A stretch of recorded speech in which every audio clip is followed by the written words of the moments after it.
Aujourd'hui, je vais vous parler d'une situation à laquelle énormément de personnes ont été confrontées et je pense tous les professionnels de l'immobilier. Il s'agit de la vente d'un bien qui aurait été construit en tout ou partie de manière illégale. À cela se pose la première question. Est-il possible de vendre un bien qui n'aurait pas été édifié légalement? La réponse est oui, car rien n'interdit la vente de ce type de bien. Le second problème est plus situé du côté de l'acquéreur. Il va se demander quelles vont être les conséquences de l'achat de ce type de bien. Et évidemment, est-ce qu'il y a un risque de demande de destruction de cette construction illégale? Il faut regarder l'article L480-14 du Code de l'urbanisme qui prévoit qu'au bout de 10 ans, il y a une prescription qui permet de ne plus demander la destruction du bien.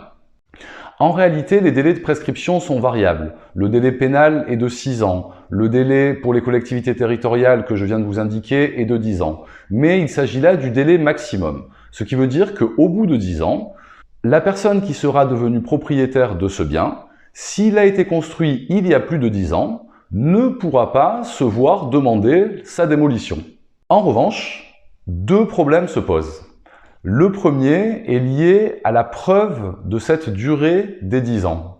Il va falloir amener suffisamment d'éléments pour justifier que la construction date d'il y a plus de 10 ans. Or, une simple facture de matériaux ou d'un artisan ne va pas suffire à établir cette preuve. Et dans certaines circonstances, si vous n'êtes pas en mesure de déterminer l'achèvement des travaux, dans ce cas-là, le délai de 10 ans court toujours.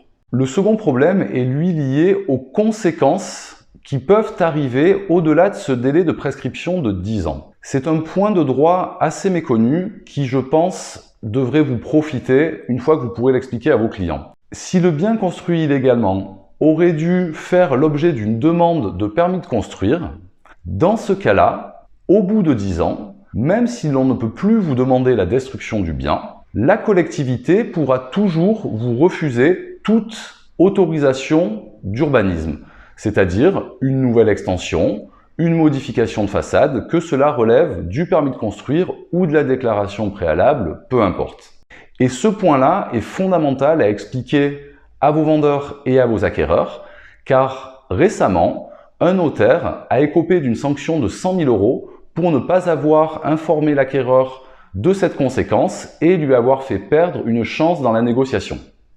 En revanche, si le bien construit illégalement relevait soit de la demande d'une déclaration préalable qui n'a pas été réalisée, soit d'un permis de construire ou d'une déclaration préalable de travaux qui a été demandée mais qui n'a pas été respectée, au bout de 10 ans, la collectivité ne pourra plus vous refuser une autorisation d'urbanisme sur ce fondement.